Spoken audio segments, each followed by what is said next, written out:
नमस्कार, बहुत स्वागत। मैं हूं आपके साथ ऋतु ज्ञानवानी। केरल की निमिषा प्रिया का हम जिक्र कर रहे हैं। निमिषा प्रिया को यमन में मौत की सजा सुनाई गई है। 16 तारीख को उन्हें फांसी दी जाएगी। सरकार कूटनीतिक चैनल के जरिए निमिषा प्रिया की फांसी टालने की कोशिशों में जुटी है और इसी बीच निमिषा प्रिया की मौत का मामला सुप्रीम कोर्ट पहुंचा है। सुप्रीम कोर्ट निमिषा प्रिया की याचिका पर सुनवाई के लिए तैयार हो चुका है। केरल की नर्स निमिषा प्रिया को मौत की सजा सुनाए जाने के मामले में सुप्रीम कोर्ट में गुरुवार को अर्जेंट सुनवाई की मांग की गई। निमिषा प्रिया के वकील ने एक ऐसी दलील दी जिससे निमिषा प्रिया की फांसी की सजा पर रोक लग सकती है। जी हां, दरअसल निमिषा प्रिया के वकील ने गुरुवार को सुप्रीम कोर्ट को बताया कि याचिकाकर्ता एक नर्स है। वो रोजगार के लिए केरल से यमन गई थी, लेकिन वहां एक स्थानीय व्यक्ति ने उनके साथ उत्पीड़न शुरू कर दिया।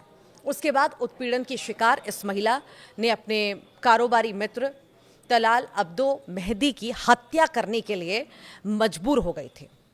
ये मामला दरअसल 2018 का है। जिनकी मौत हुई तलाल अब्दो मेहदी, वो दरअसल यमन के ही रहने वाले थे।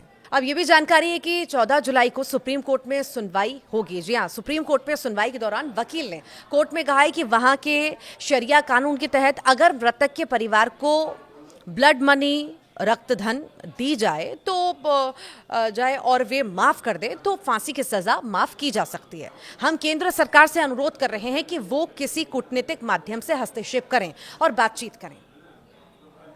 निमिषा प्रिया के वकील ने सुप्रीम कोर्ट को भी बताया कि महिला की फांसी की तारीख 16 जुलाई तय की गई है, इसीलिए मामले को आज यानी 10 जुलाई या कल 11 जुलाई को ही सूचीबद्ध किया जाए ताकि कूटनीतिक प्रयासों के लिए समय मिल सके। हालांकि सुनवाई के बाद सुप्रीम कोर्ट ने मामले को 14 जुलाई के लिए सूचीबद्ध कर दिया।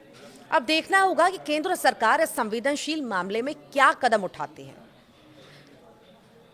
दरअसल निमिषा प्रिया की फांसी पर अब भारत की नजर भी है। भारतीय विदेश मंत्रालय निमिषा की सजा को रोकने या कम करने के लिए हर संभव प्रयास कर रहा है। कौन है निमिषा प्रिया, ये सवाल भी आपके मन में आ रहा होगा। दरअसल निमिषा प्रिया केरल के पलक्कड़ जिले की रहने वाली है। अपनी नर्सिंग की पढ़ाई पूरी करने के बाद वो 2011 में यमन गई थी। उनके माता पिता ने मजदूरी करके अपनी बेटी को यमन भेजने लायक बनाया था। यहाँ उन्होंने नर्स का काम करना शुरू किया। निमिषा प्रिया ने साल 2015 में यमन की राजधानी सनाआ में एक मेडिकल क्लिनिक खोला। इसमें एक स्थानीय स्पॉन्सर जो है तलाल अब्दो मेहदी ने उनकी मदद की इसमें। और एक साल पहले उनके पति और छोटी बेटी 2014 में आर्थिक तंगी के कारण भारत लौट आए थे। यमन में निमिषा की जिंदगी धीरे धीरे मुश्किलों से घिरने लगी। यमन में उनकी जिंदगी भयावह हो गई। इसके बाद उन्होंने अपनी जिंदगी को अंधेरे से बचाने के लिए जो किया उसकी सजा वो भुगत रही हैं। अब देखना होगा कि भारत से भी पहल हो रही है और आगे अब सुनवाई भी होगी। और अगर वो जो तालाल है उसके घर वाले मानते हैं तो हो सकता है यहाँ पर फांसी की सजा पर रोक लगाई जाए। अब 14 जुलाई का इंतजार करना होगा और 16 जुलाई का इंतजार करना होगा कि आखिर उस दिन क्या कुछ फैसला लिया जाता है, क्या कुछ फैसला आता है।